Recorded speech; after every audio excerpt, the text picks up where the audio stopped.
Welcome back to Living with a Classic. We're on our way in the current salty road winter driver, the Saab 900. The X-type is replacing this car. However, still have issues with the brakes and all that. After I filmed the previous video, I put a post in the local Facebook group for Jags, and lo and behold, a good friend of mine replied, said, you know what, I have a master cylinder. He has a parts car. So he said, hey, come by on Friday, have a look at it, and we'll grab some coffee. So I have some tools in the back and other things, and I brought some nice home baked things with coffee, and we're gonna see if the master cylinder works. The car is a low mileage one, and it was brought off the road due to a failed engine. So nothing wrong with the brakes then, and I don't think that was that long ago. So hopefully, fingers crossed, everything is good with that. I'm gonna check the pedal, make sure it has a good pedal feel before I remove the master, but fingers crossed. It's actually a couple days later. I've been really busy trying to figure out these brakes. So I took the master from the parts car, and it was raining, so I didn't film that. Before I removed it, I went inside and felt that the pedal was firm. The car had been parked for a few years, and then I removed it and all the fluid was very clean from it. Put that master in here and thoroughly bled it. First bled the lines from the master, bled the ABS system, everything, and I got fluid out everywhere, and I just couldn't get it to work. Whatever I did, the pedal went to the floor. So I went to the parts store this morning. This is actually my first day as working as a YouTuber. And I picked up one of these because I only have a vacuum suction before to suck from that side, and it's worked fine before. This one pressurizes the whole system here, keeps filling it with fluid, and then you just crack the bleeders, and that's it. So I did that for a while, and the brake pedal started getting better. I didn't pump the pedal, but I moved the pedal a bit, held it sort of halfway while doing this just to get it to flow through the master maybe faster. And I got a lot of the air out. However, when I got like a firm pedal, but when I started the engine, it went completely to the floor. So I did everything once more with the engine running, and then it's a diesel, so it has a servo pump for the vacuum for the servo. So with that running, and now I managed to get all the air out. The last bit of it, there were some bubbles that came up from the back, just like tiny bubbles. And that seems to have been it. So now we have a good pedal. This we can depressurize. And the nice thing is that while I run this on top of here, it makes sure that the master is full the whole time. So master is plumb full. We even have to remove a little bit, but we can just put it on there for now. And then you just pump this up to 10 on there. Which is about 10 psi or so, or sorry, 1 bar is the recommended, so that's a little more than 10 psi, but I kept it around 10 psi and worked well. So let me show you that we do have a firm brake pedal. I may want to redo this after a bit of driving because if the ABS works, it may. So I can't really see that, but it's completely firm and it's holding. And if I fire it up, I have a brake pedal as well. Goes down maybe about halfway. So hopefully that is a good brake pedal. I'll turn that on for you guys. The car's been running for a little bit. Temperature doesn't really go up, but I know that some larger diesels don't really warm up when idling to drive it. So we may need to replace the thermostat, but we'll see when we drive this thing a bit more. But it's warmed up enough to give this thing a service. When everything's cooled down a bit, I'm going to connect this thing up again because the clutch takes this fluid from here as well. So I'm going to pressurize that and then bleed the clutch as well. But I picked up everything to do a full service. And my plan is to change the oil really quickly again, like I like to do when I get cars, because it's pretty dark.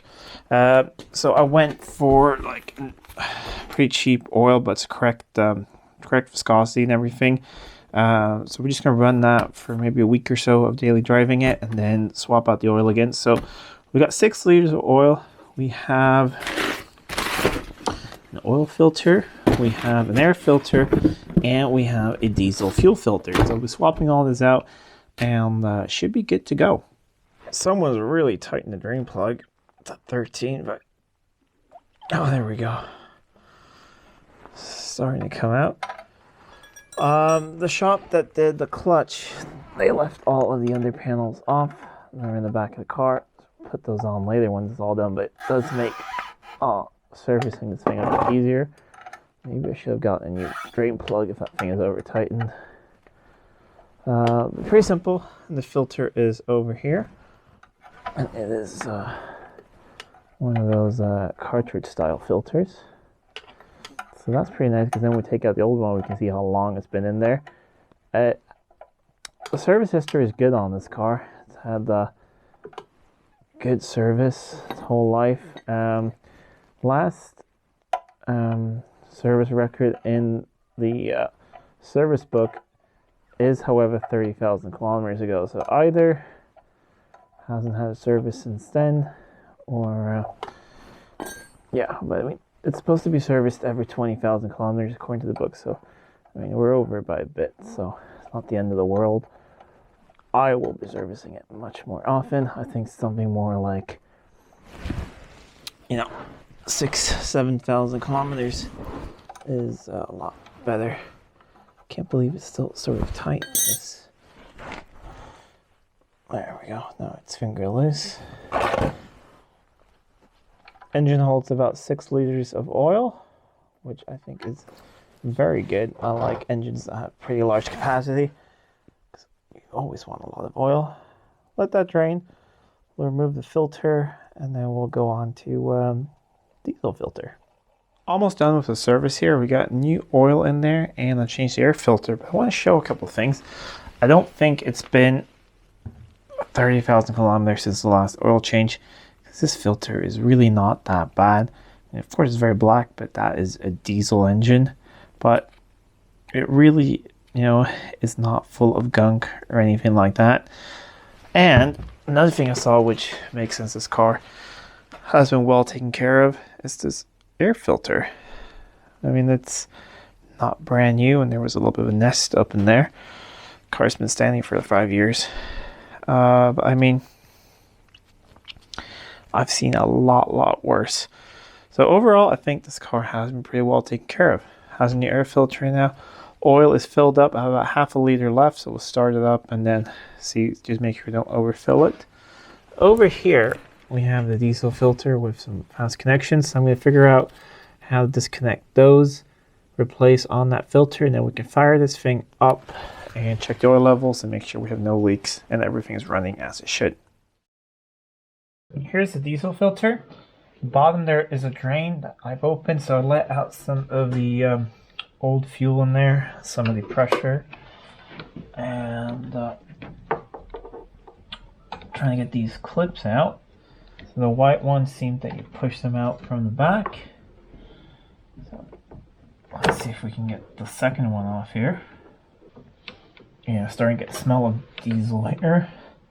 That always reminds me of summers when I was little. When I grew up, we had a sailboat which had a diesel engine in it. And that's what diesel always reminds me of, is being on the boat. Okay, so those 3 connections there, and wonder if it's clamped in place or if it just simply pulls out. Try to figure this out.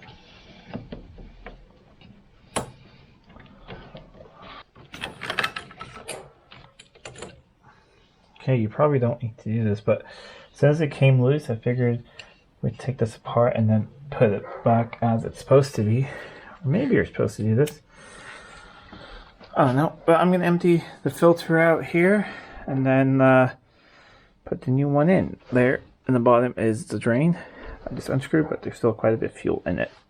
So the filter actually just slid out, but this thing doesn't really sit in there that well. It's just also slid in place and sort of held in place with this cable and all of that. We have the new filter here. Make sure the drain is tight and try to figure out, I think this is the way it goes.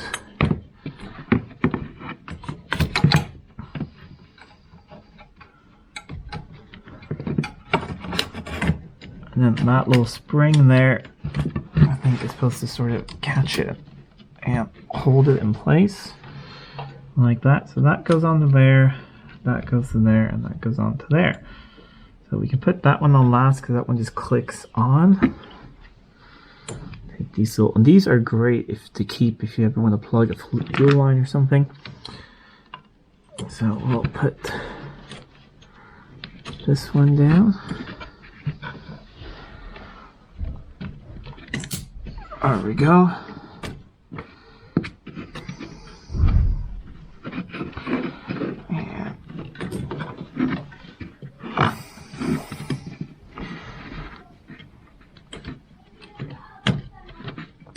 And that one. And we'll see if we can pull this up a bit and get the last one on there. And click.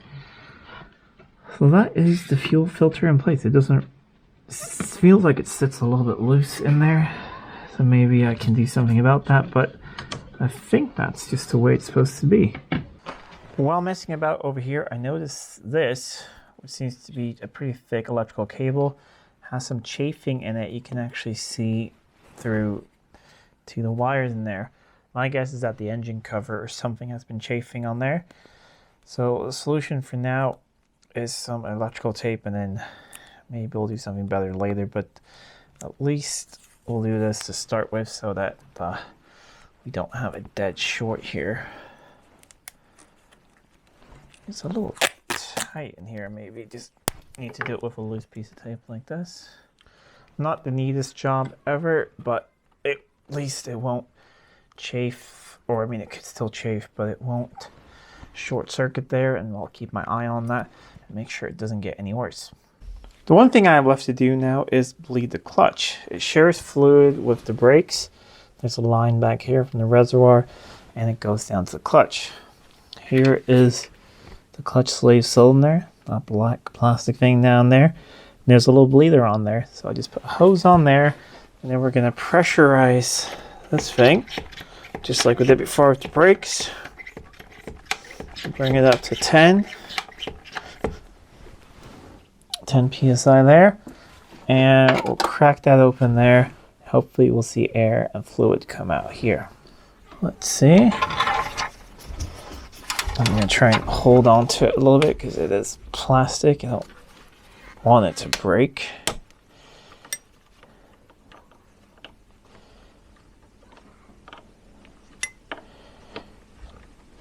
Okay.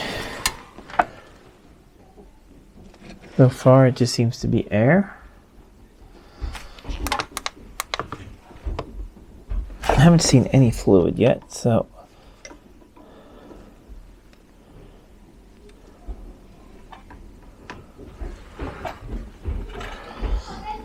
I think I'm going to go inside and press a clutch pedal a couple times and see if that helps.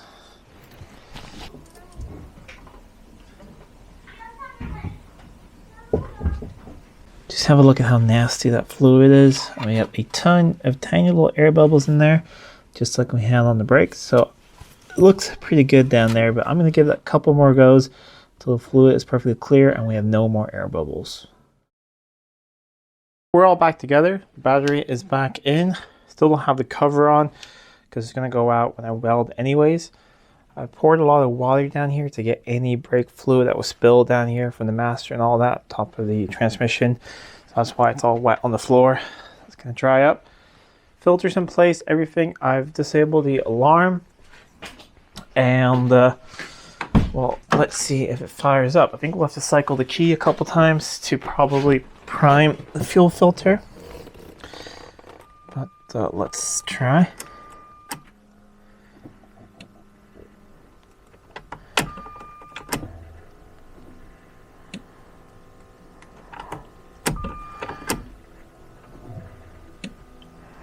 Don't really know how many times, but we'll continue trying.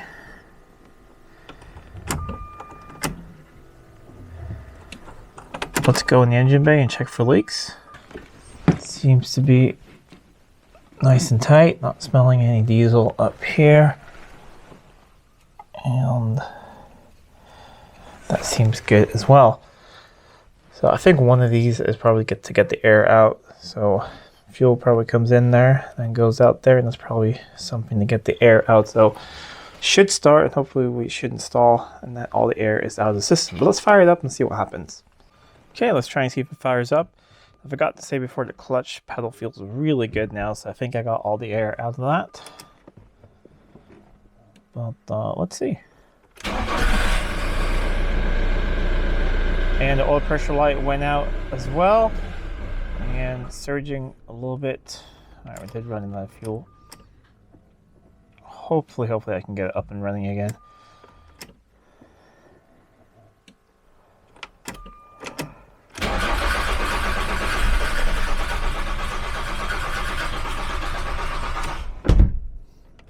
That's not the best, running a diesel live fuel. I do hear the fuel pump.